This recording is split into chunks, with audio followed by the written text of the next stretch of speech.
The ADL released a report claiming that you are an anti-Semite if you claim you refuse to die for Israel. The ADL released another bogus anti-Semitism report accusing Americans of being anti-Semitic because they don't support Israeli war. They claim that we are spreading anti-Semitic conspiracy theories for bringing up the fact that Americans died fighting Israeli war. It is just an undeniable fact that countless American lives were lost fighting conflicts in the Middle East that served Israeli interests. Remember when Benjamin Netanyahu was selling Americans on the war in Iraq and claimed it would be an easy, quick, and painless victory for the United States? Then Americans became horrified when they saw a bunch of American soldiers return back home in a body bag. So apparently we're anti-Semitic if we advocate not making the same mistake again. I want to go home, sir! You some kind of anti-Semite, Joey. This is how you know that the rise of anti-Semitism is complete bullshit, because if there really was a rise of anti-Semitism, the ADL wouldn't have to use nonsense like this. Another example of this in this report is how the ADL claims you're an anti-Semite if you feel like AIPAC has too much influence in American politics. So you're also anti-Semitic if you oppose corruption now. At this point, if you haven't been called an anti-Semite after the October 7th attacks, you're probably deeply problematic. An anti-Semite used to be someone who hates the Jews. Now apparently it's someone who just simply refuses to serve and worship them. What's poppin'? My friends and family, welcome back to another week of RBN. There's a lot to discuss today. We have a friend of the show coming back, join us, Kshama Sawant, who announced her run for Congress, an actual true independent socialist running here. And obviously the big news is Zohran Mamdani won his mayor race. And I find it hilarious because this is a gigantic propaganda win against for the anti-Zionist movement, because the establishment made a hilarious mistake. And this is why I am greatly enjoying, because I'm here to take advantage of any moment. What I tell you guys I do. I am here to take advantage of any election if it means I can move people to our position. I'm willing to take advantage of any situation. And this is a giant propaganda L for the Zionist class, who decided to make this race a referendum on Zionism. You had a bunch of Zionists who wanted to make this a referendum on Zionism, and they got blown away. So now they're in full-blown panic mode. I want to play this clip here. I'm going to show you guys the horrific strategy that the ruling class engaged in, and why it's great to see that New York, the largest city in the United States with the largest Jewish population, outright reject this batshit crazy ideology, which is normal in our politics. I'll play the video and I'm going to bring our guest Kshama in. The first foreign visit by a mayor of New York is always considered significant. Where would you go first? Left to right, Ms. Adams. First visit, I would visit the Holy Land. Mr. Cuomo? Given the hostility and the anti-Semitism that has been shown in New York, I would go to Israel. Mr. Tilson, where would you go? Yeah, I'd make my fourth trip to Israel, followed by my fifth trip to Ukraine, two of our greatest allies fighting on the front lines of the global war on terror. Do they not realize how crazy they sound to everyone else in this age? Do they realize how crazy they sound? I'm going to let it continue. Mr. Mamdani? I would stay in New York City. My plans are to address New Yorkers across the 5 boroughs and focus on that. Mr. Mamdani, can I just jump in? Would you visit Israel as mayor? I will be doing as the mayor. Why is the mayor of New York being asked about whether they visit Israel? So there's a lot of red flags about Zohran, I believe. But I am using this as a propaganda win against these Zionist scum who have the nerve to try to hijack and steal the sovereignty of Americans. When you hear these Zionists say that, oh, why are you guys so obsessed with the Jews? Why are you so obsessed with Zionism? because Zionism is corrupting our politics to the point where you have mayors being asked about whether they're visiting Israel or not. But I want to get my guest in here. I want to get her thoughts on this. One more thing I will say before I bring Kshama in. You guys realize I'm willing to have fun because I actually hate the no fun left. We can have fun with this story, but you guys understand that this election doesn't free Palestine. You guys understand that, right? This election doesn't liberate the working class. And what I'm seeing right now, and I'm kind of worried about it, a lot of leftists, instead of just taking the propaganda win, they're using this as if it's like a tranquilizing drug. Do not fall for the trap what I see many people falling for, where they taking this election and it's becoming a tranquilizing drug for them. But let me introduce our guest here, what she thinks.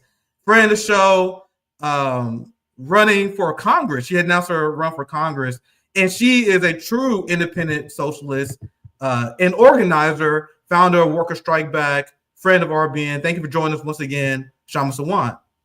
Thank you so much for having me, Nick. I want to get your thoughts on everything that happened in New York.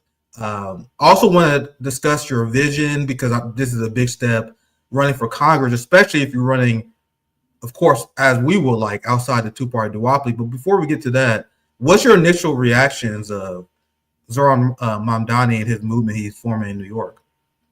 Yeah, as you yourself indicated, Nick, this victory that Zohran Mamdani had last night is an absolutely stinging rebuke of the Zionist lobby.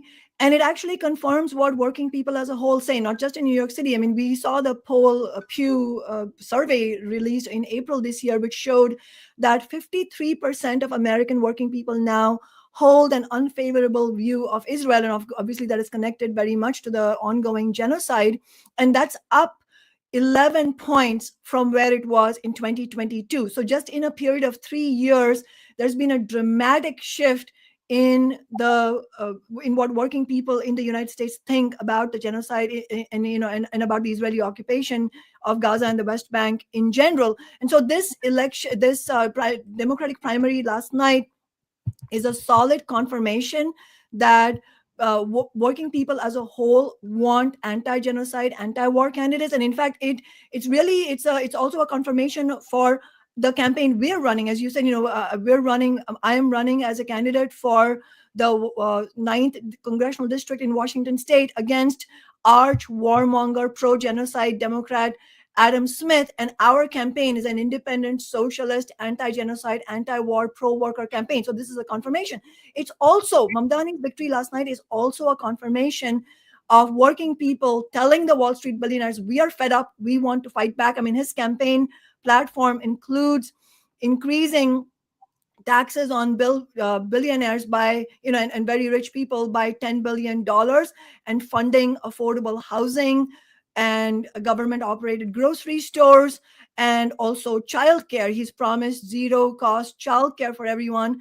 And then he has also talked about, very importantly, a rent freeze in all the rent stabilized, rent controlled apartments, which have actually, the rent control policy has been weakened over the last 5 decades by corporate landlords. So it's also a solid support for all these working class demands. Of course, it is a question of what it will take to win these demands, and which we should talk about more. But can I also say his victory last night is also a repudiation of those labor leaders who endorsed Andrew Cuomo, SEIU, UFCW, Teamsters, Carpenters, RWDSU, which is the last of which I mentioned is the union that tried to unsuccessfully to unionize the Amazon warehouse in Bessemer, Alabama. All these unions that represents millions of working class people who are barely able to put a roof over their head, they endorsed Cuomo, who has been discredited on many fronts, including selling out working people and also being called out for multiple cases of sexual harassment. So I think this shows that working people are giving those of us who want to lead movements a huge opening to fight back against the establishment of both parties of the billionaire class. Yeah, and to your point, and this is a devastating fact against the quote unquote moderate Democrats who believe that you had to support genocide to win an election. And can I just ask, what is moderate about supporting a genocide, right? Yeah. There's nothing more horrendous and horrific than supporting a genocide. That's why the language they use always cracks me up.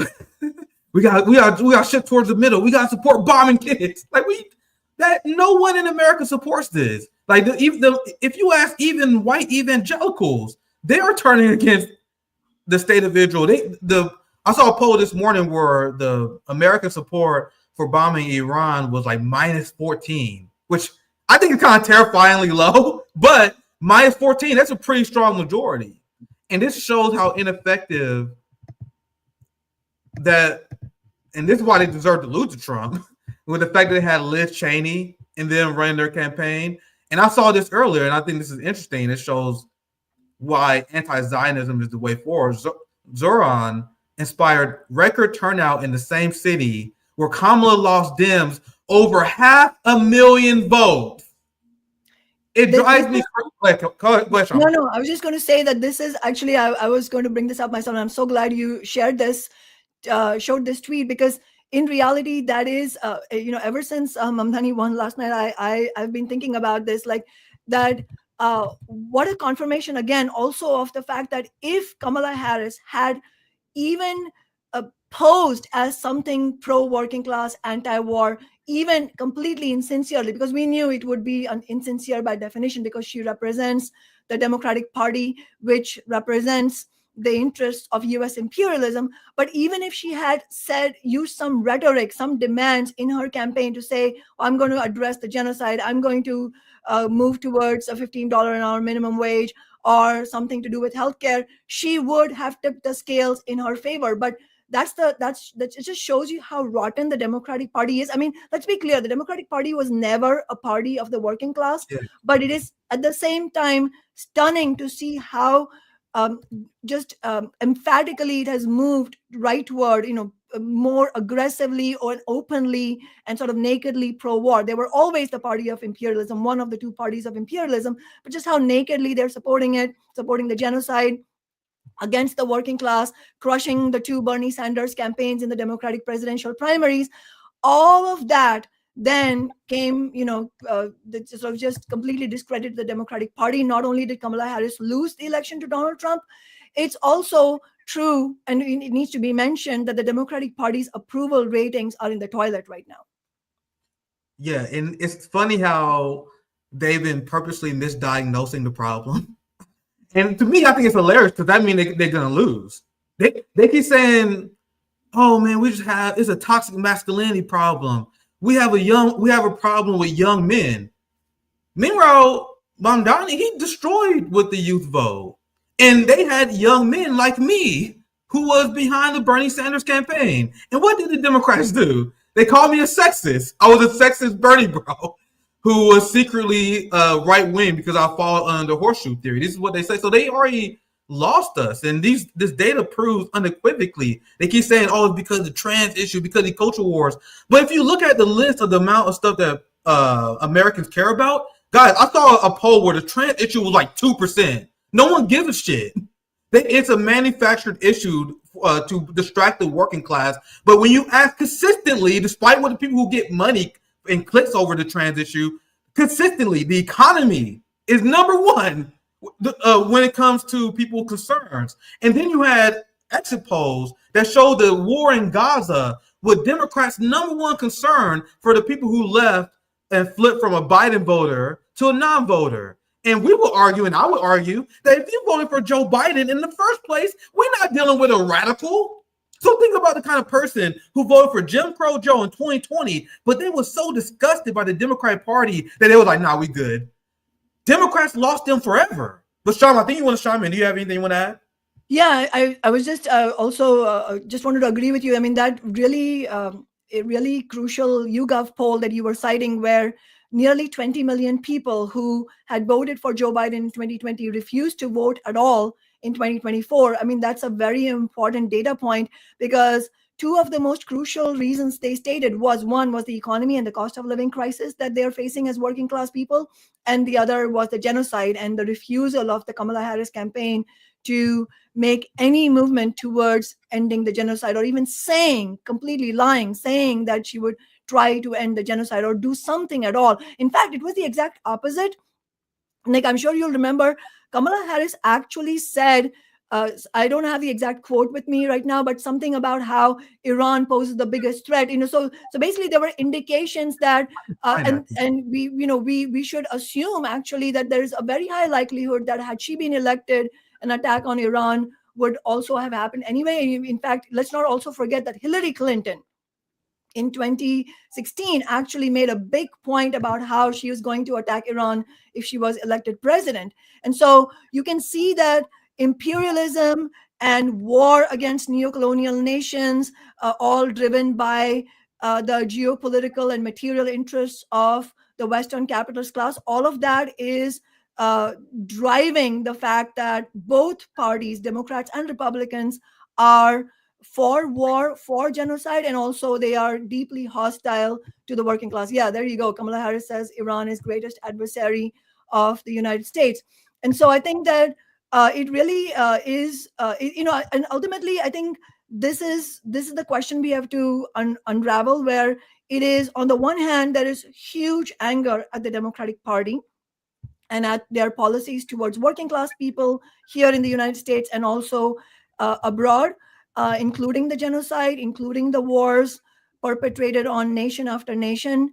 But it's also at the same time, Mamdani's victory last night also shows you the responsibilities that we have on the left, because I think it would be a real problem if we got into the business of, and that's why I'm so glad you and I are talking today, in the business of pretending like somehow these demands that he's calling for, Mamdani's calling for, like a rent freeze, that somehow they can happen through collaboration with the rest of the Democratic Party, or that you're somehow going to nice your way towards winning a rent freeze. No, I mean, everything that we have done in Seattle, and I think for a lot of your viewers who might not know, actually our example in Seattle is, tragically for the working class, the only example to show in real life what an independent campaign looks like, what an independent elected office of a socialist, let alone a Marxist, looks like, and crucially, what it takes to win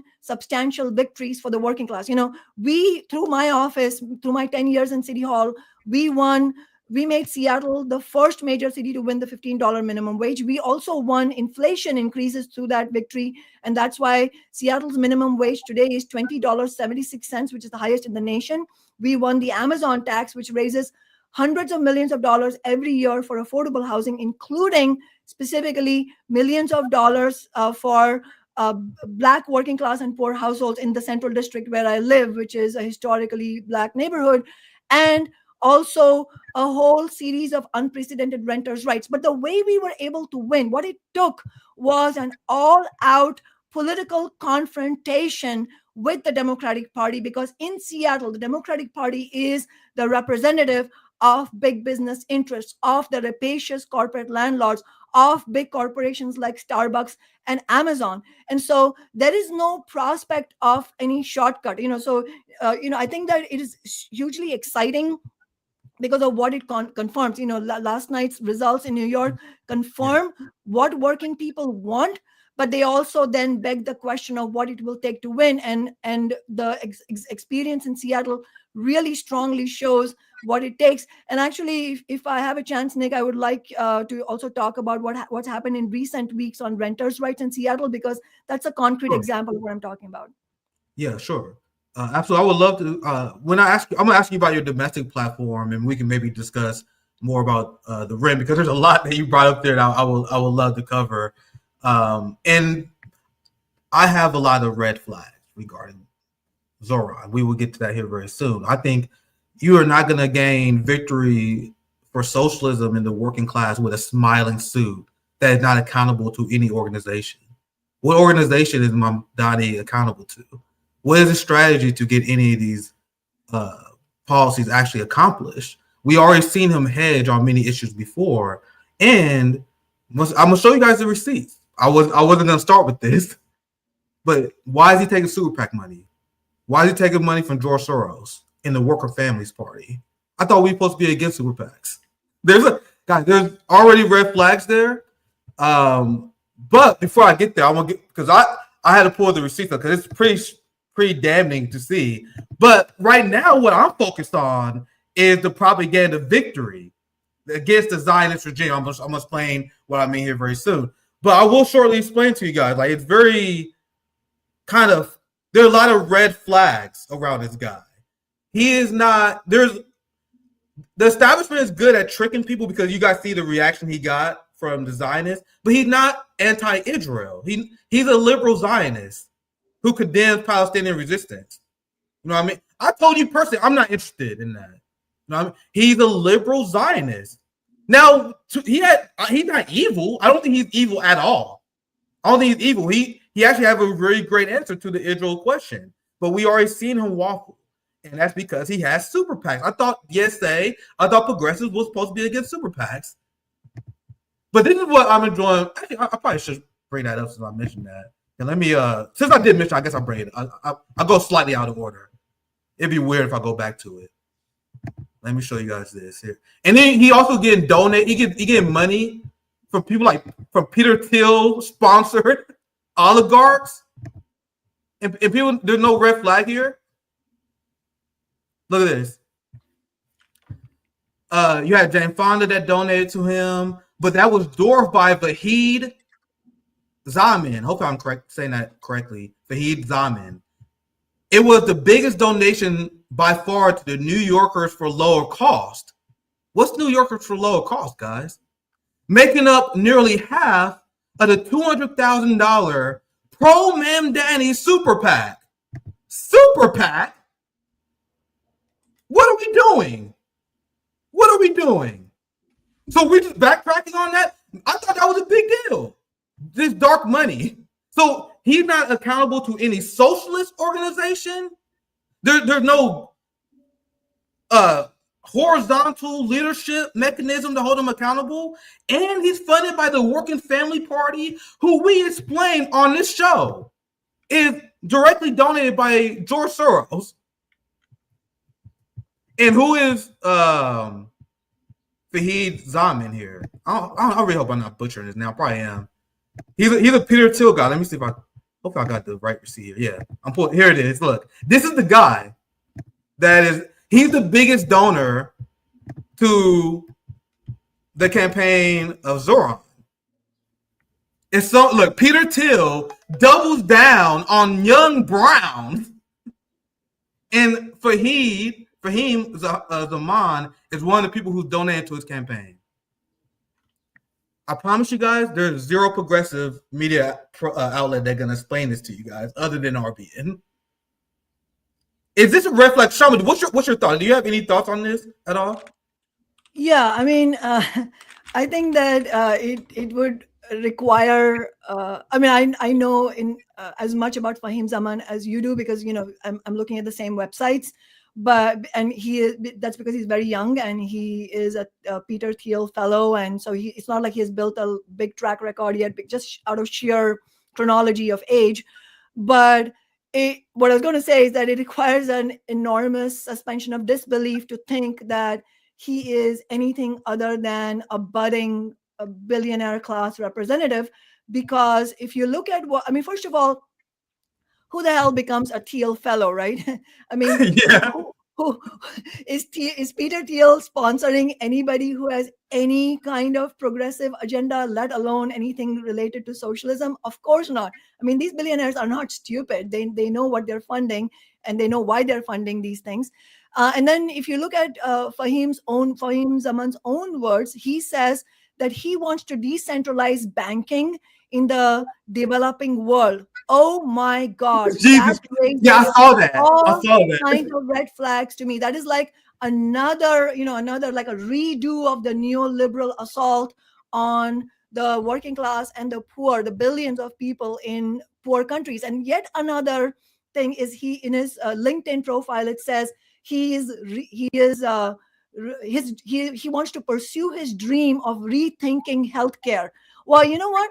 That's code for I'm your new guy. I'm in my 20s. I'm your new guy to stand up against any efforts for Medicare for all, let alone free healthcare by taxing the rich. So these are all red flags. And I think it is important that working people demand election campaigns that not only draw a very clear line in the sand between the interests of the billionaire class and the interests of the working class and oppressed people, which clearly, if you're taking $100,000 from this guy, you're not drawing that line. You're sending a signal that you're open for business. You're open for negotiations, collaboration, so-called collaboration, which in my view is class collaboration, working class collaboration with the ruling class. That never goes well for the working class. That is always code for working people getting screwed. And so we have to be we have to demand campaigns that draw a clear line in the sand between the two things. And I think that also relates to his Mamdani's demand for a rent freeze.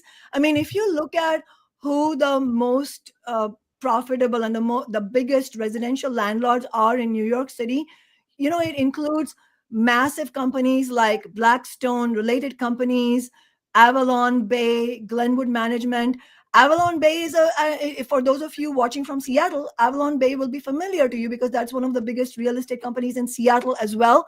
And it's one of the companies that has been named in class action lawsuits for scamming renters, for colluding, the rental rate collusion that has been done with this something called RealPage software. And so there's a class action lawsuit against RealPage Corporation and also the landlord corporations.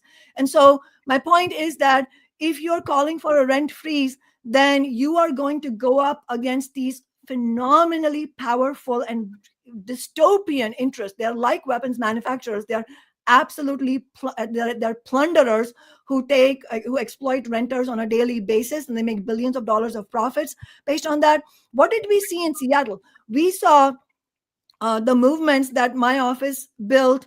We mobilized thousands of working people, thousands of working class renters to win unheard of renter rights victories, like a 6-month notice for any rent increase, for landlords to be to legally be required to pay 3 months worth of rent if they end up economically evicting a tenant, meaning if they raise the rent 10% or more and you're forced to move, then the landlord has to pay you 3 months rent. So we have won unprecedented victories, but for every such victory, like I said before, we had to build political war against the billionaire class, against corporate landlords. Why? Because capitalism itself is presented as class warfare against the working class. So there's no way of escaping that class war. The only choices the working class has: should we put our faith in leaders who then keep selling us out because they are not willing to go to war against a big business? Or do we have leaders who are willing to mobilize working class people and willing to themselves be in the crosshairs of the corporate landlords in order to win? And the reason I'm saying this is because all of this, none of this is rhetoric, none of this is ancient history. I am talking about things that happened just a few years ago, and in fact, just a few weeks ago. In 2021, there was a recall attempt by corporate landlords and by other corporations against me. They failed because we defeated them, because we correctly called it out as a right-wing recall sponsored by the billionaire class. I didn't go around talking about collaborating with them. If I had done that, that would have been the death knell of our campaign. But even just weeks ago, the Seattle City Council now, I'm not on the City Council now, I'm running for Congress, but in the City Council, it's always been Democrats. And even when I was on the council, I was one socialist. They were all Democrats. Now, the City Council has moved even rightward, and they have no one like me to present an alternative for working class people to get involved in. And so they are attempting to dismantle basically all the renters' rights we have won. They tried part one of that a few weeks ago, where they tried to rewrite the city's ethics laws so that the landlords on the council can vote on renter rights dismantling. Can you believe this? So naked. It was so naked. They tried to do that. We defeated them. And I think it is a very important contrast to look at, which is that for a moment, I'm going to go to to the New York side of the coast. If you look at the history of Zohran Mamdani and others from the DSA, it's not just about him. It's about DSA's approach. And, we can assume the individuals have good intentions to begin with, but then look at the strategy. I think that's where the most of the truth can be uncovered, in the strategy. And so Zohran Mamdani, for people who might not know, has been in the New York State Legislature, and he has been one of the 8 DSA elected officials in the New York State Legislature. So that is, can you compare that? I mean, it's compare me being one socialist on the Seattle City Council versus 8 DSA officials in this state legislature. Unfortunately, even though they won small victories, they didn't actually pose the kind of challenge that they could have to big business and the Democratic establishment. They were outspoken about Cuomo when he was governor, but that's not exactly a high bar for someone who has become as disputed. Yeah, even liberals were speaking out against Cuomo. Like, so they had all these DSA people elected, and what did they accomplish for the working class? Yeah, exactly. And that's the question. That is where the crux of the whole matter lies for the working class. Because we have to be very clear, as far as we are concerned, we are not in this for vanity campaigns by any individual and to make their own personal career through election campaigns. For us, we are Marxist revolutionaries, and for us as revolutionaries, as socialists, revolutionary socialists, for us, the question is, how can we use the election campaign as a vehicle for building movements around concrete demands? And this time our congressional campaign is raising the demand, of course, of ending the genocide and ending all US military funding for Israel, but also for free healthcare for all by taxing the rich, including all immigrants, and including gender affirming healthcare, for healthcare for everyone of every kind, and also for rent control. And so for us, the campaigns themselves are vehicles for building momentum for those demands. That's how we ran our campaigns, and then we won $15 an hour and the Amazon tax. But the contrast I'm trying to draw is that with 8 elected officials for the DSA in the New York State Legislature, they hardly did anything that is that sort of shouts out that, oh wow, this is what you can do with socialists. The very small progressive bills that they were able to pass, they actually didn't win something called the Invest in Our New York campaign, which was, I think, a 3-year campaign, which was not just DSA. It was supported by 100 different progressive organizations, labor unions, NGOs, all of them supporting them. They didn't win that.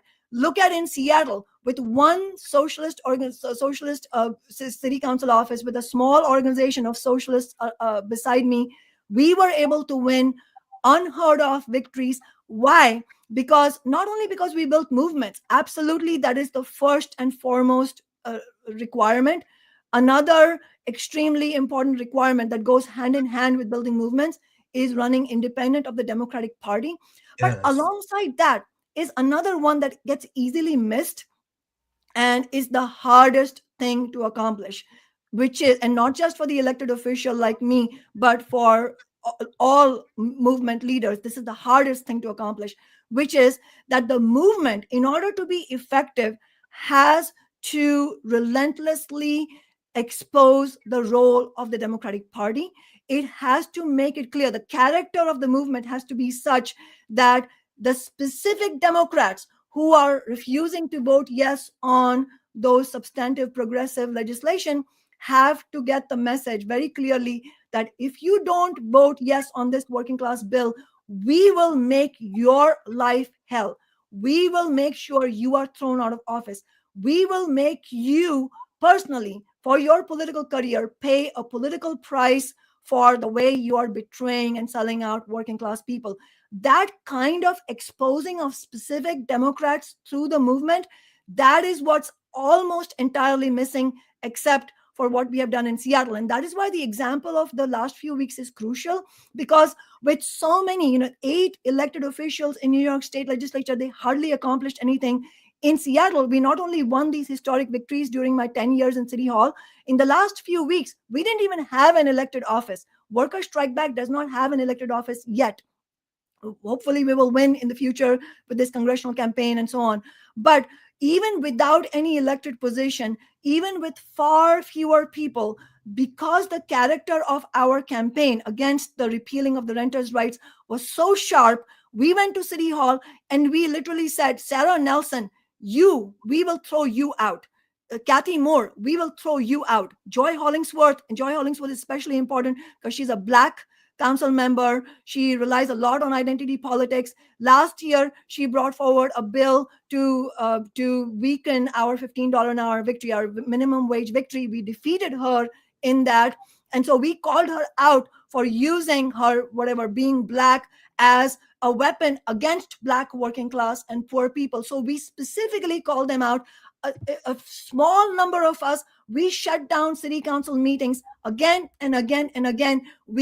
As they went out, they were forced to shut down their in-person meetings and go into Zoom. We chanted cowards at them. We took over city council chambers and ran our own public rallies. That's what it took to defeat them in round number 1 on the renters' rights thing. They're going to come back again in July, and we're going to fight them again. But I wanted to give that specific example of what it takes to win against Wall Street interests. And that was one of the great rants in RBN history. There was a lot to break down there. And this is why we work with Worker Strike Back and Kshama. You guys have a record of success, a record of victory for the working class. Well, we would know whether Zohran is immediately selling out or not.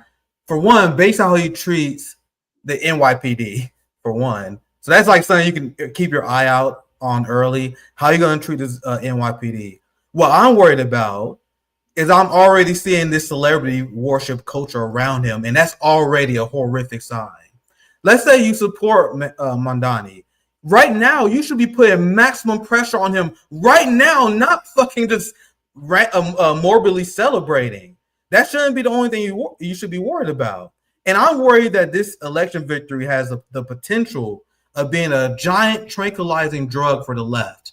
And I've already seen people use this victory as an excuse to advocate wasting millions of dollars of working class money trying to primary Democrats, ignoring the New York is a completely unique system with ranked choice voting. It's completely unique scenario.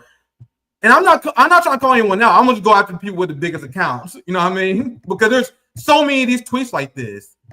No reason not to primary Hakeem Jeffries right now. It's time to spend millions of dollars of working class money on useless primaries instead of mutual aid. Look, all right, time to primary Chuck Schumer. So this is where you guys lose me. How many of these primary challenges are going to be inherently successful? And then let's say you're successful at primarying one of these Democrats after wasting millions of working class money. What is your strategy to defeat AIPAC, who has a perfect record in congressional primaries? So this is kind of what I'm worried. I'm worried about the tranquilizing drug effect. And this is why the establishment ultimately wanted him to win, because the progressives needed this. I explained to you guys last week. The progressive media was all in on Zohran. They were super invested because if they lost this race, it was over. So the establishment have to give him a bone, have to give him a win so they can continue to sell this fraud of working within the Democratic Party among the working class. Which go back to what you explained, Kshama. What exactly are people in New York gotten since these programs that ran by DSA? Are we getting anything out of it? What mutual aid societies have we built? What true socialist parties are we building? I see it as a gigantic waste of resources. And if you don't understand what I mean, can you imagine what Rome would do with millions of dollars? What can we do to our communities with millions of dollars that we will be spending on these campaigns? You know what I mean? And I'm already seeing people just diving into, here's another one. Here it is. Look, you can literally just vote out the general tracks. So we can just vote them out. You guys see how they're taking that tranquilizing drug again. We don't have to do any work. We can just vote them out, which I don't think. Go ahead. No, just not to interrupt you, but this word gerontocrats, it's referring to, I believe, older people. And so it is missing the point. It's not about older or younger. It's about class. You know, you can have somebody as young as AOC and she can be a total sellout as well. You know, it's you know, so I think we have to insist on you looking at these issues and analyzing these developments through a class lens. We have to be relentless about that, because otherwise we can be led astray. It's not about young versus old. It's about the working class versus the billionaire class. And actually, for that matter, even though you have exceptions like AOC who dethroned someone like Joe Crowley, in reality, for the most part, the Democratic Party does not like any challenges to their established Congress members. Why? Because the big business interests, Wall Street billionaires, the weapons manufacturers, the war profiteers, the health insurance industry, who again profit off the misery and death of working class people in America and poor people in America.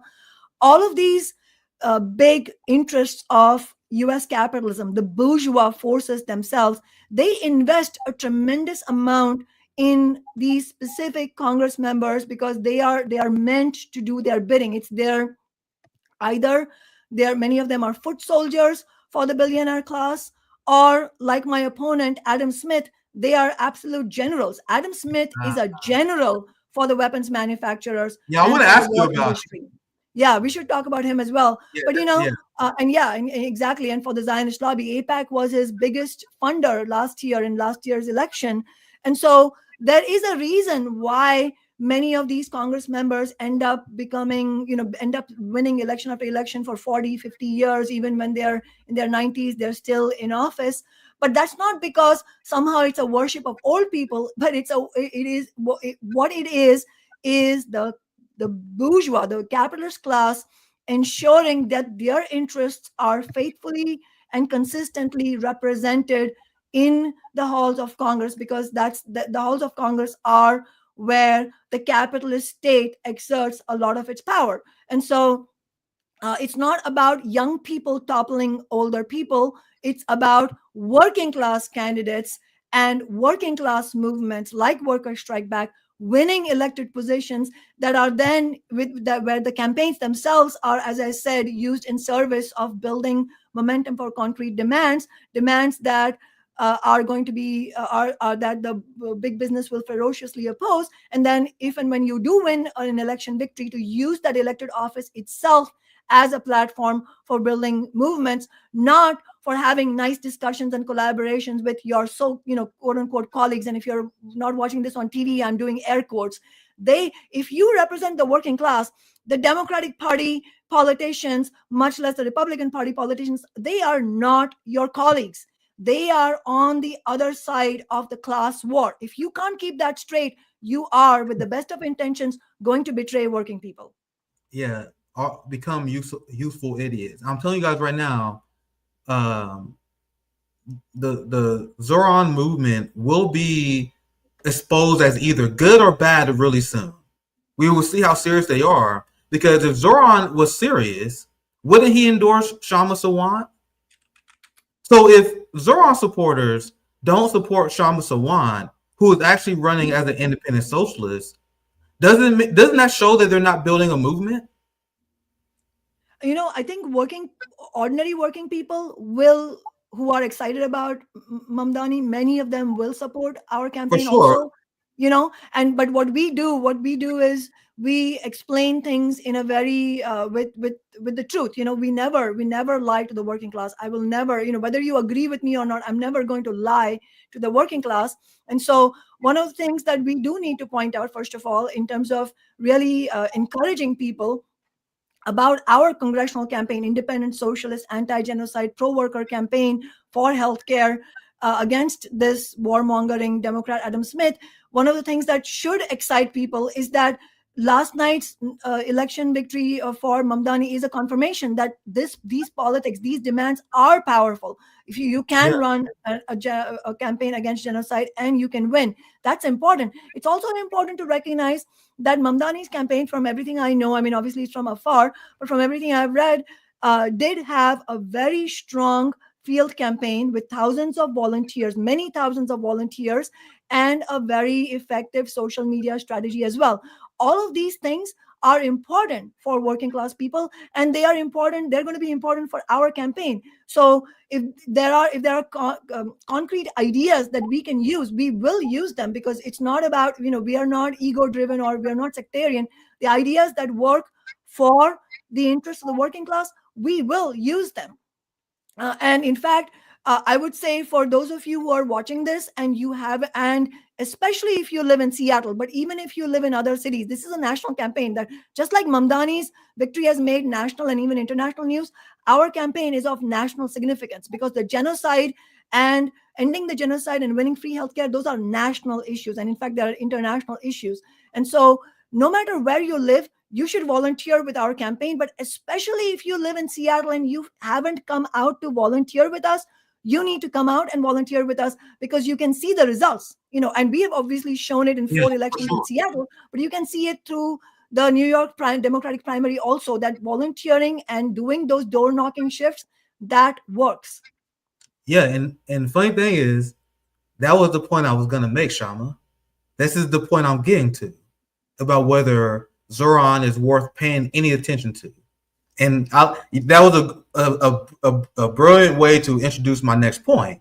Because what would it say about Zohran? Do you guys think, and I'm asking the chat, do you guys think Zohran going to endorse Kshama Sawant? You guys know AOC endorsed AOC endorsed, Zohran Mamdani. AOC endorsed him. Bernie Sanders endorsed him. Will AOC endorse Kshama Sawant? Will DSA endorse Kshama Sawant? I'm asking the chat. Let me know what you guys think, because I already talked to a few DSA people that say, "Oh, why should we support Sawant? She's a purist. She breaks up organizations." Like, I already seen people saying it, the DSA people. So think about this: if you're in the DSA and you don't support Kshama Sawant, who is running as an independent socialist, you're essentially determining who you support based on who's a Democrat or not. So that's the only reason why they wouldn't support Kshama Sawant, is because she's not running as a Democrat. AOC wouldn't support her because she's not running as a Democrat. So this is why I'm questioning, what movement are you guys building? Because if Zohran doesn't endorse Kshama, and I'm telling you guys, you better get on it quick. I'm gonna start looking at you even more side-eyed, because if you don't, it's clear you're not building a movement. You don't want to build a movement to help an independent socialist defeat this guy, Adam Smith. Can you imagine how damning it would be for Zohran and his movement if they don't come out and support Kshama Sawant? I am watching you, asshole. I'm not doing this whole thing where we're just doing celebrity worship over him. Now is the time to show whether you're all about movement building or not. Because the guy that Kshama is running against, I see this guy all the time. He's one of the biggest pro-war spokespeople that they allowed to speak on air. That's how excited the military-industrial complex is about this guy. Senior Democrat called for arrest of left-wing fascist. So guys, you guys realize that Kshama Sawant is literally running against a fascist who called for the arrest of people who are protesting the genocide. So think about how horrific it would mean for DSA in the organization if they don't endorse Kshama Sawant over him. What would that say? I'm watching. Zohran, I'm watching. AOC, we're watching. If they don't endorse Kshama, that is how I know the Zohran Mamdani movement is fake, my friends. I want to get to what your thoughts on Iran, but do you have any other thoughts about Adam Smith? I've seen him around a lot promoting war. Do you have anything else you want to say about your opponent, about your platform as well? I want to get to some of your domestic platforms. We also haven't covered Israel and Iran. I want to get to that quickly as well. They have a giant NATO summit. I don't know if we had time to cover that, but I want to cover that as well. But anything else you want to talk about regarding your platform, regarding your opponent, I can do. And trust me, guys, I'm gonna have my eyes on Adam Smith too, because I see him everywhere saying the most batshit crazy things. Let me read the subheadline now. I want you to respond, Kshama. Congressman Adam Smith says totalitarian protesters are trying to silence anyone who dares to disagree with him. This is the level of stupidity that Kshama has to deal with. So what's your thoughts, Kshama? Any final thoughts you have before I move on to I'm glad you brought up how he called anti-genocide protesters, protesters against the genocide. He called them left-wing fascists and he called them totalitarian. I mean, that is some classic Orwellian language, and or in modern parlance, political gaslighting, where they are the ones who are, the U.S. capitalism is, as Chomsky said, it's and he said this about corporations in general, but overall, that what he said applies to capitalism as a whole, which is that it's the most totalitarian regime you would ever see, capitalism itself as a system. And so to turn around and call ordinary working people who are not willing to stand by silently when hundreds of thousands of Palestinians are being slaughtered, calling them totalitarian, that is deeply disturbing, but it's also very much in the playbook of imperialism and both the Democratic and Republican parties. And this guy, it's really important to see who he is. I mean, as you said, he is an arch warmonger. He is, and as I've said, he is a general among the war hawks. He is not a foot soldier. He's been in Congress for almost 30 years. He has the distinction of being one of the 5 current Congress members who also voted for the Iraq war back in 2002. He voted to create ICE. So if you're angry at the deportation, yeah, he is one of them. And he didn't, and he's not a wallflower, this guy. When he votes on something, he goes full-throatedly. He is corralling the rest of the Democrats to do the bidding. He's the enforcer. He's one of the enforcers. This is how these parties operate. Like Chuck Schumer and Nancy Pelosi, they are the 2 arch enforcers, but Adam Smith is an enforcer like them. He corrals the Democratic Party politicians, elected officials, into a disciplined advocacy for the ruling class, for the warmongers. I mean, at one time when he was the chair of the House Armed Services Committee, one of his aides, I can't remember his name, but he then became a lobbyist for Palantir, which is one of the most dystopian corporations that is profiting, Alexander Karp, the CEO, and Peter Thiel, the founder. These billionaires are straight up profiting from the mass slaughter of Palestinian people, and not just Palestinian people, but if you look at all the wars that the United States as a bipartisan agenda has conducted in country after country in the last 20, 25 years. I mean, Obama, let's not forget, Glenn Greenwald made this point recently, which is a very important one to remember. In 2016, in his last year as president, Obama invaded 7 different countries: Syria, Libya, Iraq, and Afghanistan, and Somalia. I mean, the list goes on and on. And in fact, the point that Greenwald makes is that the only country missing there was Iran, and now they're trying to cover that as well. And so Adam Smith has the blood on his hands, not only of the over 400,000 Palestinians who have been killed, according to the medical journal Lancet, but he also has the blood on his hands of 1 million Iraqis and the countless people who have died who have been killed in all these other countries through U.S. military assault or through U.S. proxies. I mean, the only way to understand Israel is to understand the fact that Israel doesn't act on its own. The Israeli state has to be understood in a historically factual way. You cannot, the way corporate media presents it is completely ahistorical, very deliberately. But the only way to understand Israel and to understand Zionist ideology is to, first of all, root ourselves in a materialist understanding of capitalism. And the only way to understand Israel on that basis is to know that the Israeli state is an outpost of Western capitalism. That is the only way you can understand how Israel gets away with all these atrocities that they get away with. And in fact, even during this time, and look at the two-facedness of Adam Smith and others in the Democratic Party, they want to score points against Trump right now. So what are they saying? They're clutching their pearls and saying, "Oh my God, he didn't get congressional approval." That's the issue. And seriously, you're talking about congressional approval from a Congress that has carried out a genocide? That's not the approval I care about. They are all in it together. Do you know what I mean?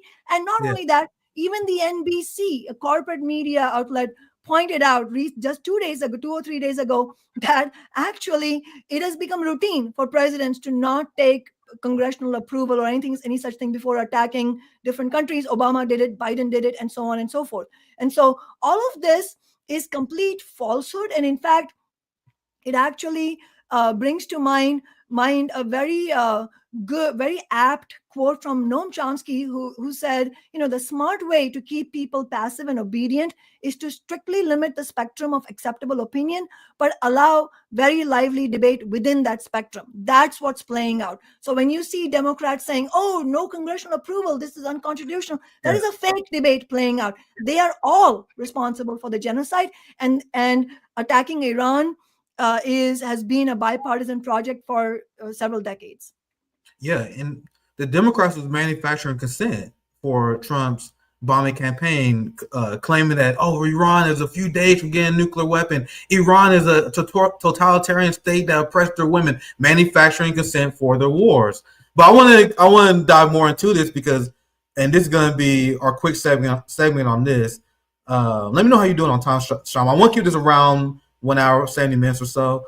I'm okay on time. All right. Oh, cool. Just let me know how you're doing on time, because I've been greatly enjoying the neocon meltdown, because they realized that Iran completely checkmated them.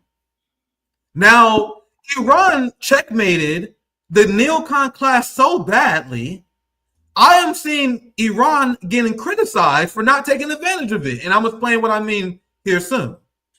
So you had Israel that decided to engage with this conflict, thinking they can pressure the United States to wage war with Iran, and they get hammered by Iran. You had 1/3 of Tel Aviv that was destroyed and need to be either destroyed or damaged by the bombing from Iran. So the goal that Israel and the United States had before this was to denuclearize, to end Iran's nuclear program. I said at the time, I told you guys that how exactly do you guys plan on doing this? Especially when Iran has been relocated to nuclear facilities because they knew that these attacks was coming. Now you have corporate media that is reporting what we've been saying for a week now. Didn't we just talk about this a week ago? And guess what? The New York Times is officially caught up. The New York Times admits that the U.S. attempt to destroy Fordo has failed. Who told you guys that the attack on Fordo will fail? I told you guys that will happen. It wasn't about ending the nuclear program. It was about provoking a possible war. Look, in the initial assessment, the Israeli military believes Fordo was not fully destroyed, but severely damaged. The Israeli officials also said it appeared that Iran had already moved the equipment. This is exactly what I told you guys was going to happen.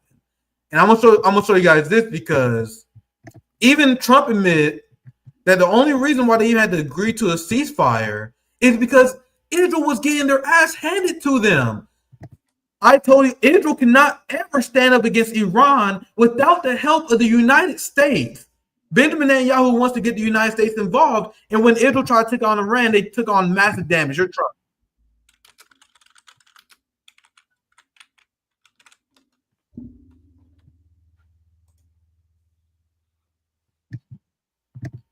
So they made a giant miscalculation.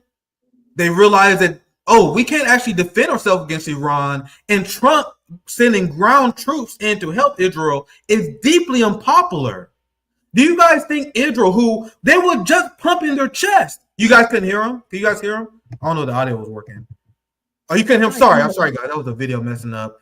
I sum it up. Trump was essentially saying that Israel got hit very hard by Iran. I'm going to see if I can reload it here. And let me try. Let me know if the sound work here. I don't know why it messed up. Israel got hit very hard, especially the last couple of days. Israel was hit really hard. Those ballistic missiles, boy, they took out a lot of buildings. So Israel was just talking all this shit about how we're going to have regime change, how we're going to take out the nuclear program. And once they realized that Trump couldn't politically sell a full-fledged war against Iran, that's where the ceasefire comes from. And then now Israel went and proposed a ceasefire because of this, which will allow them to pull back and possibly refresh for their potential war with Iran, because many Israeli officials already said that their conflict with Iran is still not already done. They just need a break.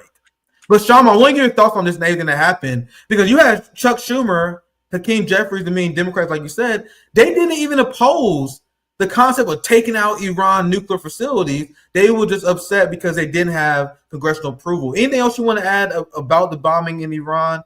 This was very terrifying, and I'm glad that Iran shown restraint, even though that may possibly be a mistake, because now that's give Israel a chance to reload and prepare for their next wave of attacks. But Shama, any other final thoughts on Iran? I just want to present it. What happened? Any final thoughts? First of all, I mean, the most of the Democrats, they had this whole sort of fake opposition by saying, well, he didn't get congressional approval, as if killing people is okay if you get congressional approval. That just makes more of you more directly complicit, more of you politicians. But we do have to be clear.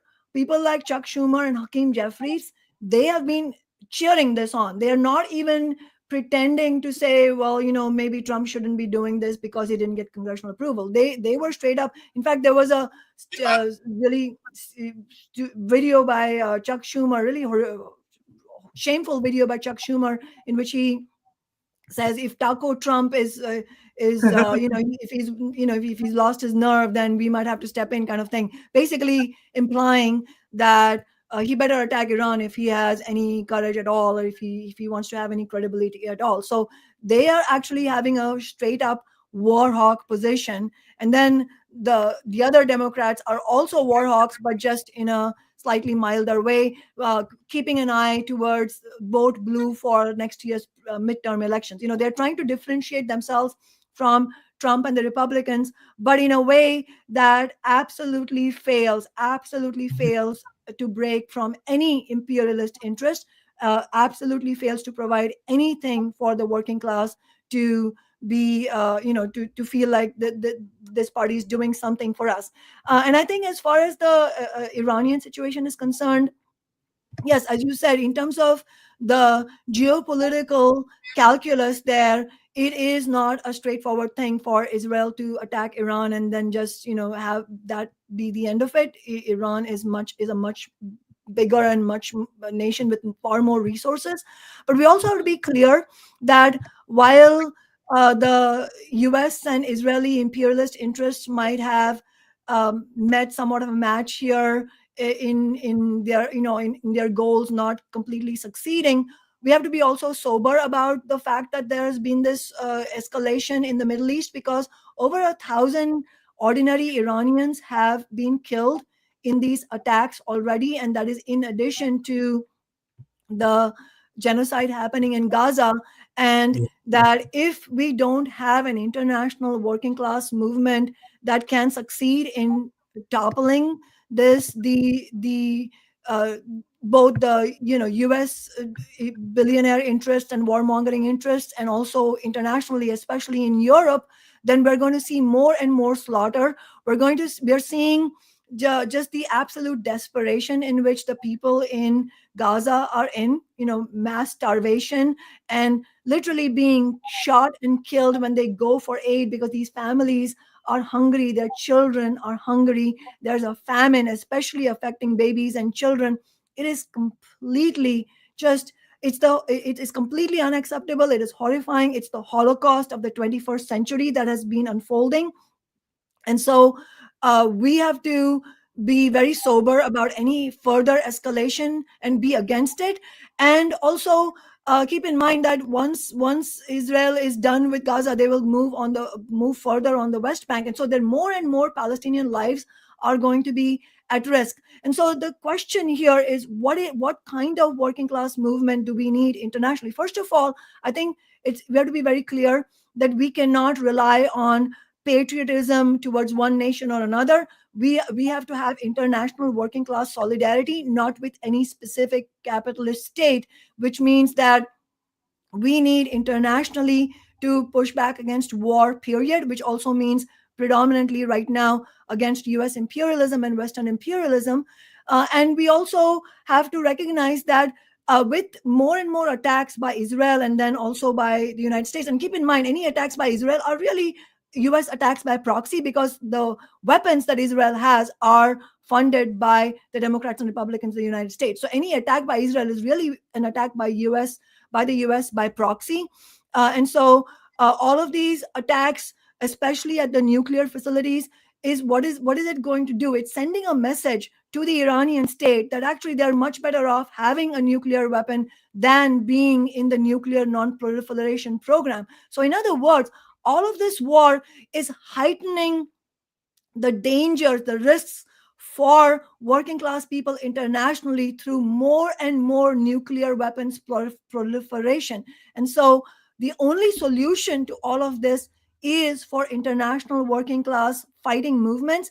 And a big part of that has to be the labor movement. I mean, one very important example, as I'm sure you know, Nick, is French and Italian dock workers refusing to load or transport weapons, ships carrying weapons. That is important, but it can't be limited just to two specific ports, because the capitalist class will find other ports to then transport weapons to Israel. Most important is the question of US port workers. The labor leadership in the longshore workers unions in both coasts, both on the West Coast and the East Coast, they have a tremendous historic responsibility on their shoulders. They can their members, the longshore workers, they work at these very important choke points of capitalism. They need to not only refuse to transport weapons or load the weapons, they need to shut down the ports. We need mass strike action nationally, but also specifically where there are choke points of the capitalist war machine and their profit machine, because without that, we are not going to deal the blow that we need to deal to the horrific system of capitalism. The Israeli ruling class is horrific. The US ruling class is horrific. At the same time, we cannot afford to have the approach that the enemy of my enemy is my friend. Our only friends are other working class people, and capitalists in every country are our enemies. Oppressive regimes are our enemies. And so our goal has to be that type of international mass strike action to shut down the capitalist war machine.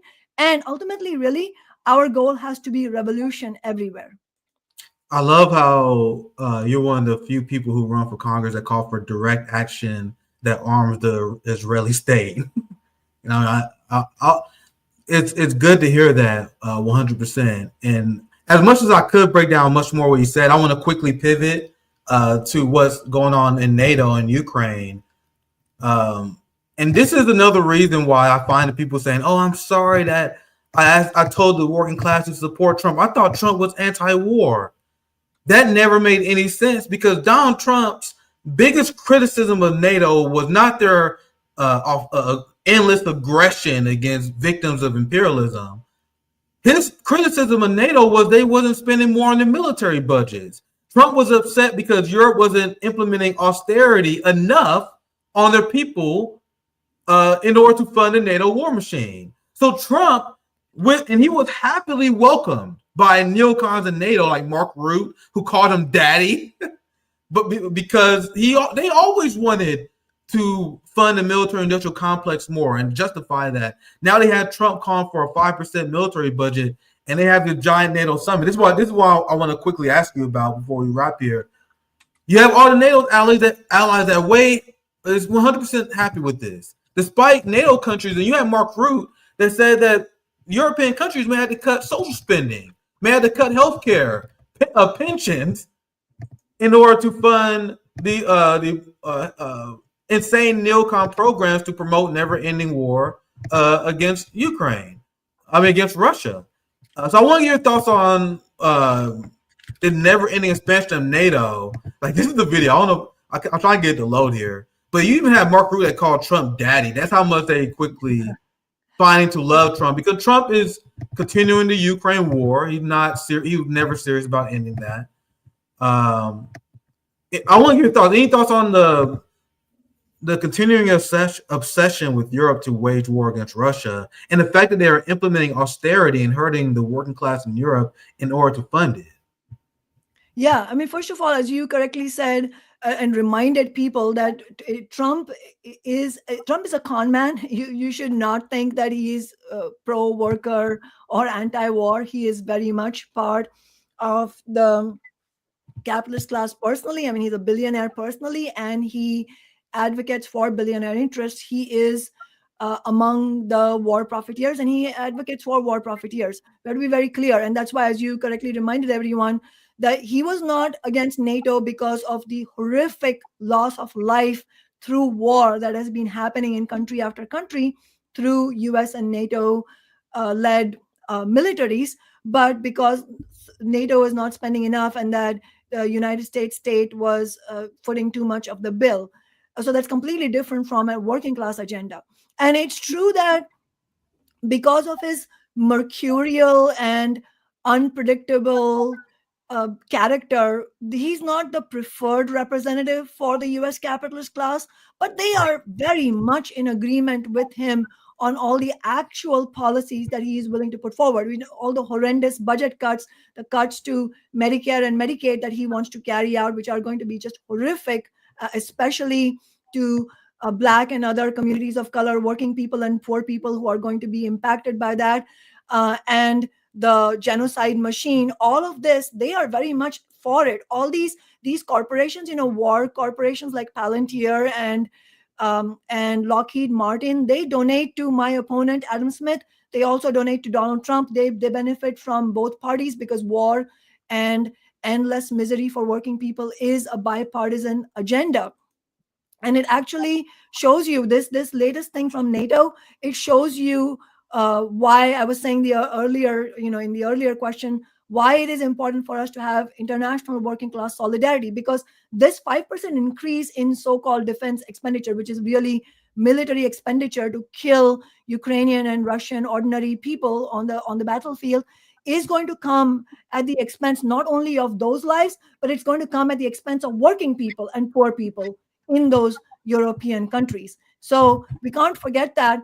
And we also have to keep in mind that all of this push to ramp up military spending is because the Russia-Ukraine conflict, the war in Ukraine, is part of the overarching conflict between the US-led bloc of countries and the China and Russia-led bloc of countries. And both the Democrats and Republicans want a massive increase in military spending by all the NATO countries, and not just Trump. All of them want more because they want more war. They want more bloodshed of ordinary people. They want more money in their pockets through the war profiteering. And all of this is a dangerous and ominous march towards World War III. So the need to unite the working class internationally on an unflinchingly and unambiguously working class agenda against the capitalist class of every nation, that has never been more urgent. Yeah, see, like the only thing that Zohran has going for him is lucky he's just a New York mayor. If he was like running for Congress, I would be way more critical. You know what I mean? Because luckily he don't control foreign policy. Because one of the reasons why I would never, ever align myself with the progressive left ever again is because they're supportive of the NATO proxy war. That let alone everything else they did, that alone is a red flag. Because do you guys understand that they use this war to destroy the working class in Europe? The fact that AOC supports this, the fact that DSA endorsed people who supports this, Jamal Bowman was defending this war, even though he didn't know what the Donbass was. It was a massive betrayal of the global working class. You see this, Kshama? NATO calls on nations to divert social security money to defense. And during Bernie Sanders' private jet-funded war against the oligarchy tour, did he ever mention this? When have Bernie Sanders ever critiqued NATO for cutting social spending in European countries? Did Zohran ever mention this? Once again, I will give him a pass because he's a mayor. Guys, I will go way harder on him. Luckily, he only decided to be a mayor. because you don't control foreign policy. So it's like whatever to me. But the progressive left, the congressional left that support NATO, we should never align with these fascists who align themselves with the Ukrainian state who cracked down on collective bargaining and workers' bargaining rights. Did Bernie ever critique the Zelensky regime for that? Nope. Kshama, any final thoughts? Because I think this is one of the reasons why the left should not only be passively opposed to the NATO proxy war, but why we should be speaking up aggressively against it. I can show you guys more receipts because I report on this consistently, where they say climate change initiative programs are going to be cut. I just saw an article saying that. Healthcare programs. Here it is. This is what I just saw. Look, for the Bernie Sanders type who claim to care about climate, AOC claims to care about climate, Kshama. Europe's pledge to spend more on military will hurt climate and social programs. Meanwhile, every single Green Party in Europe supports the NATO proxy war. Every single one of them. Kshama, I give you final thoughts on this. Yeah, I mean, that's exactly right. I mean, all these wars are wars for the interests of capitalism. You know, as the old adage, but very, very apt saying in the labor movement goes, no war but class war. That should be the cornerstone for the working class internationally, that every war started by the capitalist class is a war in its own favor, in its greed. And every such war is going to exact a bloody and unimaginable toll from the working class internationally. And so we cannot have, again, we have to be very clear, and there's another line in the sand to draw. If you're drawing a line in the sand between the capitalist class and the working class's needs, then that also has to include the imperialist warmongering project, because no war, whether it is in Ukraine or in elsewhere, is in favor of the working class. And the only solution to all of this is for us to be unshakable in insisting that we need international unity on a working class basis. And that's why, for example, in our campaign for US Congress, obviously we are saying we need to end the genocide. We are campaigning to end all US military funding for the Israeli state, but we are also campaigning for an end to all military funding for the Ukraine war also, because both are wars for the capitalist class, and what the working class can have no part in it. Look at this, guys. This is people are not angry enough at the neocon class. BlackRock bets big on defense companies amid escalating geopolitical tensions. Palantir, Lockheed Martin, Northrop among stocks in focus. So you have a BlackRock chancellor in Germany. People think Europe's a democracy. They have bankers running their society. And the guy who's the chancellor of Germany is literally a former executive of BlackRock. And what is he doing? He's advocating for never-ending war. Because the people who fund the ruling class is poised to make a fortune over these wars. And people wonder why Trump is not ending the genocide in Gaza. Why would he end the genocide in Gaza when one of his biggest donors is Palantir? When Palantir makes profit off the genocide in Gaza. People have no idea how evil the capitalist class is. You cannot end war. You cannot end imperialism without ending capitalism, because they have a profit motive to continue it. Kshama? Yeah, exactly. No, just to agree with you, it's a very important quote from an article in the Asian Times. It's an op-ed in which the author writes that Alexander Karp, the CEO of Palantir, he is building the operating system for perpetual war, and he is winning. That's what he says. And I think that's absolutely accurate. He is, again, just to quote more from the article, he's drawing the blueprint for a new kind of techno-authoritarianism where AI doesn't just observe the battlefield, it becomes the battlefield. And so all of these, in fact, and it's not a new thing. Many of the people may be hearing Palantir for the first time in the last weeks or months, but it is not a new corporation. This corporation has been profiting from war for at least 2 decades. and they've been funding Democrats and Republicans for 2 decades. In fact, Palantir's Alexander Karp, he has already, just so you know, he has already donated the maximum amount to Adam Smith, my opponent, for next year's campaign. I mean, the election hasn't even begun. Kshama versus Palantir. That's exactly right. I mean, that's exactly what it's going to be. This is going to be pitch battle between obviously Adam Smith and the Democratic Party and the Republican Party. It's also going to be a war between the working class and the war profiteers. And in fact, it's telling that, one of the things about Adam Smith is not only did he call the anti-genocide protesters left-wing fascists, he called for anti-war protesters to be arrested. He said they should be arrested. He's Mr. Nice Guy here. And he has benefited from enormous amounts of funding from war profiteers.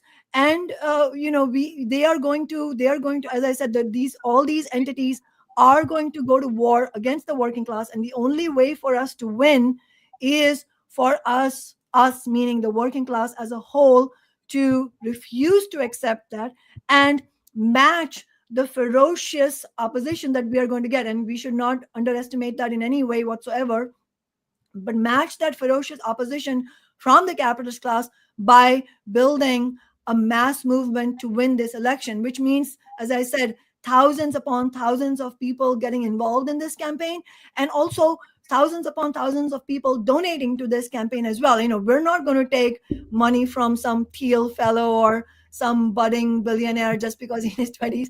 Absolutely not. We have a strong track record. I was on the city council for 10 years. I won 4 elections. Every second election, every subsequent election was a bit more pitch battle between us and the ruling class. And that's another rule of thumb. If you don't see that happening progressively with every election, then you're selling out. Because if you're not selling out, and if you are being effective and winning victories for working people like we have done, then the capitalist class and the two parties of the system, they are going to recognize you as enemy number one, and they will come after you with everything they've got. And the only way you can withstand them is by working class movements. And that is how we have won every campaign. And that's what we're going to need again. So I'm really urging everybody who is watching this, if you agree with what we've been talking about, Nick and I have been talking about, then please go to kshamasawant.org. That's my first name and last name, all one word, kshamasawant.org, and make a donation. We have already raised over $100,000 within 3 weeks. We have more than 700 donors from 42 states, Washington, D.C., and Puerto Rico. And in case you live in Delaware, Idaho, Iowa, North Dakota, Oklahoma, South Dakota, West Virginia, or Wyoming, then you will have the honor of being our first donor, because those are the only states from which we don't have working class donations. So help us build this campaign, help us build a real fighting power against not only Adam Smith, but all these war purveyors, including Palantir, all these exploitative corporations like Amazon, so that we can really set the trend towards what working class can do on a national level. We've already done that in Seattle, but we need these politics in the national, on the national stage. We need to take the fight nationally to win free healthcare, and also to take the fight to end capitalism as well. Yeah, you guys know I fuck with Kshama Sawant. I am a revolutionary who believes that we need to build socialist third parties. I believe in the Marxist train of thought of building Marxist strong working class solidarity parties, and not trying to infiltrate, be captured by the system. So anyone who is anti-imperialist, anyone who stands for the working class, and anyone who's building a explicit duopoly socialist third party, I will be a fool not to support that. That's why I've been at the Working Strike Back. I was upset I didn't make the last one because I was moving, I had a lot of stuff going on, but I'll definitely be at the next one. But I am a supporter, and everyone has different theories of change. I'm not like an anarchist. I believe we need to build third party socialist movements, build our own governments. We need to build mutual aid societies separate ourselves from the system and build our own government and make ourselves independent from the capitalist class. And as we have our own outside government upheld by mutual aid societies, we have someone on the ballot make the capitalist class nervous. And as they get nervous, they just start threatening us. And as they start threatening us, we build our militias. Because what does government have? The government have a militia. This is how you build revolutions. But it starts at the third party level. You need to build. So when people say, I don't believe in third parties, what do you mean? Like, show me the historical precedent of a revolutionary sparking out of nowhere without an organized party. It doesn't happen. That's why I don't understand the anarchist argument for this. But I am unapologetically supportive of people who run socialist third party, period. Especially because it gives us the skeleton that we need to build the mutual aid societies or outside governments. And me and Rome, we talk about this all the time. Once we have this done, we build a militia to protect our own. Not advocating for violence, but we have a militia to protect our own. There's not going to be no police violence, that's what I'll say. But that's a conversation for another day. You guys know I like to talk about revolutionary theory. But I know you have, we can end it here, Kshama. I appreciate your time. You're always welcome on RBN. Anything else you want to add? Any thoughts you have as we exit out here? Yeah, thank you so much for having me. It is always a tremendous pleasure having a conversation with you, Nick, and I'm happy to be back anytime. And yes, we missed you the last time, and we absolutely would want you to come back to the next big event of Worker Strike Back. And in fact, our campaign is having a big rally on Saturday, September 13th in Seattle. We definitely want you there. Yeah, I'll be there. I'll be there. Yeah, I was moving. I had a big move. You guys see the new place. I had a big move, a lot of stuff going on. So I was very upset that I couldn't make it. But you guys know I'm always down to give a speech, meet the people, and being around you guys. So I'm down. You said September, you said? Yeah, Saturday, September 13th. I'll message you it as well, so you'll have it. It's fine if you can't remember the date, but I'll send it to you. Yeah. But Saturday, September 13th. Yeah, so please go ahead and book your flight. We definitely want you there. And also, just a few things in closing. I mean, people should donate to our campaign, get involved. If you're in another city, just send us a message saying, I'm in so-and-so city. Can you tell me how to get involved in your campaign? We have a lot of work to do. As I said, this is a national campaign.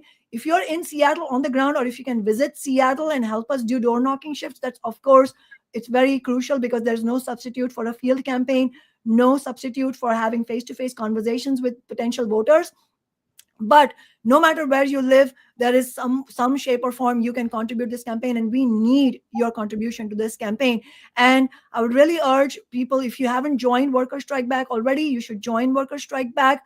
And if you are already joined RBN, you should also join Worker Strike Back, because we have so much in common. We are working together towards the common goals. And I think, just in terms of ending this, Nick, I wanted to reiterate the point that you made, which is a very, very important point, and it's a source of a lot of confusion for a lot of genuine people, which is this idea that somehow leaderless resistance can work, or that you don't need any political ideas, political strategy, just people rising up can work.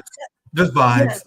Yeah, just vibes. That is mythology, and it's actually dangerous mythology, and it is mythology. It is fiction that is put forward by the ruling class, because that's their way of doing a little bit of, give some space for all the anger, but without letting it channeled into actual resistance that can win. That's why this idea of spontaneous victories are put forward. But in actuality, in history, it is not supported. Historically, it has always been, we don't need divas. We don't need people who are worshipped for their own sake, and then they enrich themselves and they do things for themselves at the expense of the working class. But what we do need is leadership of the correct political ideas, and there will be certain individuals who embody those ideas. And so in that sense, we do need leadership by those individuals, because we need the leadership of the correct ideas.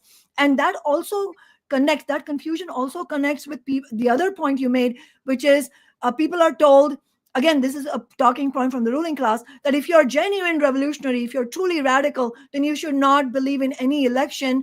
But actually, that's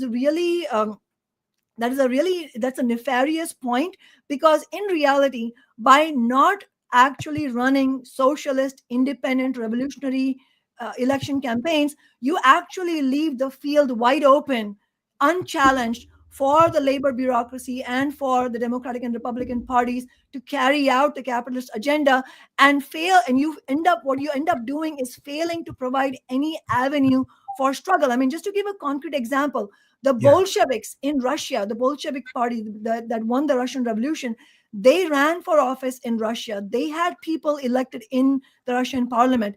The people who won, they used their offices to fight against the Tsarism and against capitalism and against the representatives of capitalism. That is exactly what I did in Seattle when I was on the city council for 10 years. None of this was a concession, whether from the Bolsheviks or from me. None of that was a concession to the capitalists.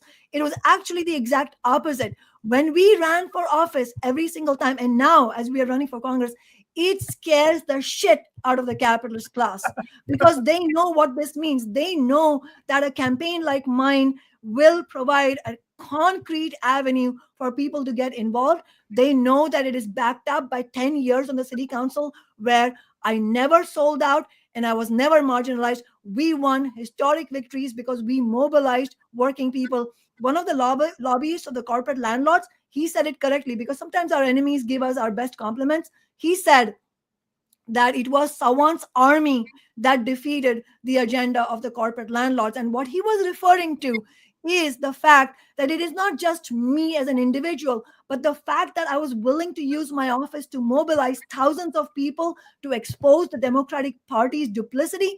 That is what defeated the agenda of corporate landlords and of Amazon when we won the Amazon tax.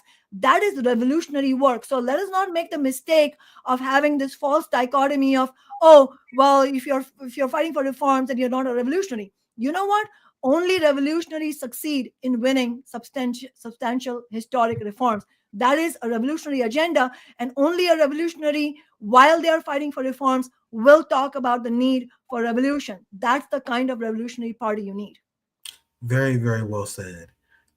What a lot of people forget is that Chairman Amali, remember, who was targeted by the Biden administration, one of the reasons why they went after him, because remember, he ran a Black socialist Marxist organization. They ran candidates all the time. Like, there's nothing in, like, we're always confused. There's nothing in Marxism that says you can't run candidates. I don't know where people get this stuff from. No, but, in fact, it's the opposite. You have to use that. It's part of the arsenal. You know, we don't think, we don't think it can just be about elections, but we also think it's a false dichotomy to pose it as election or not election. That's not the issue. The issue is what kind of fighting ideas you need. I mean, let me just say, it's if you said, okay, we won't run elections, but what happens in the labor movement? In the labor movement, you have a vast majority of the labor leadership that sells out the rank and file, not to mention the working class as a whole, because they are tied to the Democratic Party. And as Zoya said, you know, the Black Panthers ran candidates because, you know, it is part of the revolutionary agenda to pose a very clear challenge to the leadership of the capitalist parties. And that means it also has to go hand in hand with what we need urgently right now, a rank and file rebellion inside the labor movement against the leadership that is completely entrenched inside the agenda of the capitalist class. So all of this these are arenas of class battle, of class war, and we have to fight on all these arenas, and we have to build up our arsenal. Yeah, this wasn't planned, but I'm glad we had a chance to cover this because we are clear, at least I'm clear, that you won't have a revolution because of electoral politics. Electoral politics may not lead to a revolution. It's about giving people options. You have to give people in the working class options outside of the capitalist duopoly and give them organizations. And that's the extent at which we believe in using. That's why you see the Black Panther, Chairman Amali. It's not against Marxist belief to run candidates. We don't believe in trying to run within the capitalist party system. Not like people like DSA. That's why DSA is inherently not socialist. You can't be a socialist while advocating for running within capitalist parties. This is the poll we did. We'll wrap up with this. Thought it was interesting.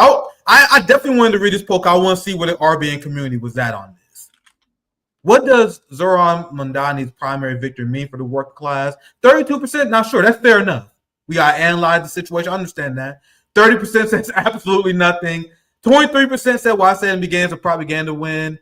13% said he will change lives. So I think that was interesting.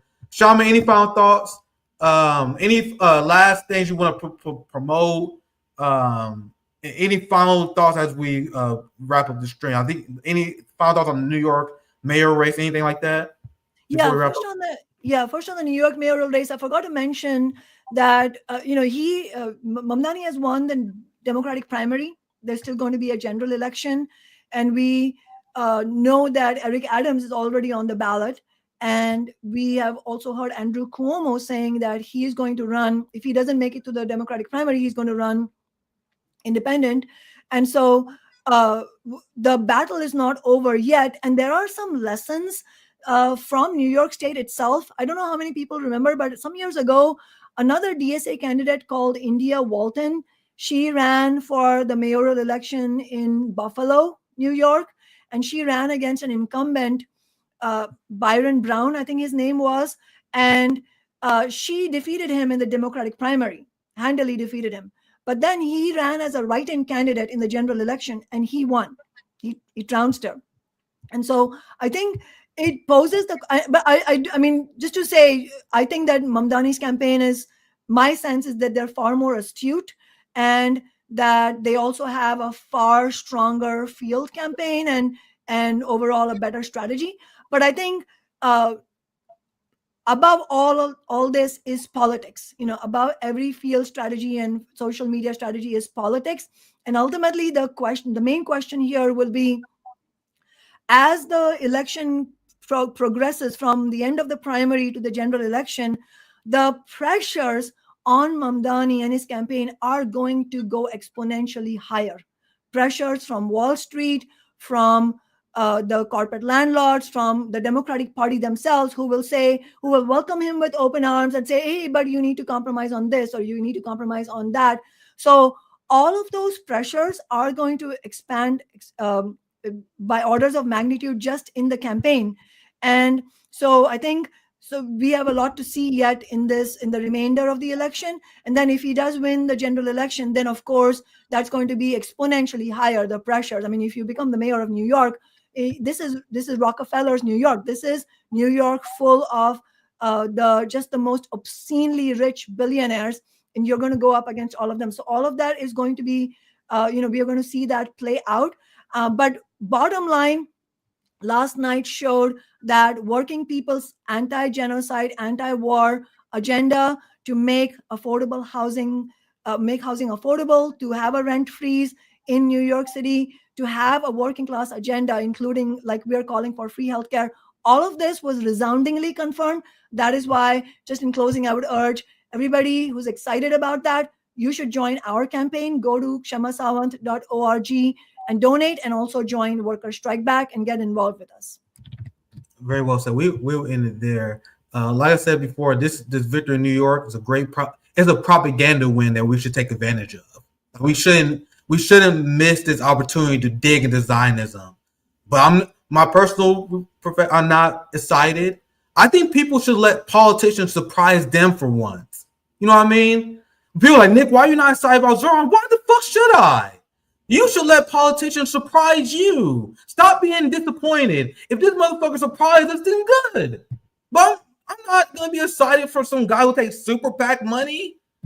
I'm not excited for someone who runs as a Democrat. Let politicians surprise you. Let them pleasantly surprise you. Stop being disappointed. That's where I'm at. But let's end it there. Kshama, thank you. Make sure you guys check out Worker Strike Back. We can go all day. I actually went a little bit longer than I planned, but we easily can continue this conversation. Thank you, Kshama. I'm definitely down to support you guys in September. Make sure you guys form your own. This is something else I wanted to say earlier. Make sure you form your own organizations, guys. Like, I either form your organization or join one. This is not a gatekeeper comment. It is true. If you're a socialist without an organization, you're not really a socialist. You're just a fan of the ideology. We formed RBN. We formed RBN Mutual Aid. And it's through RBN Mutual Aid we have a partnership with Worker Strike Back. And we have partnership with Black Agenda for Peace. We form these alliances with people who also have the organizations.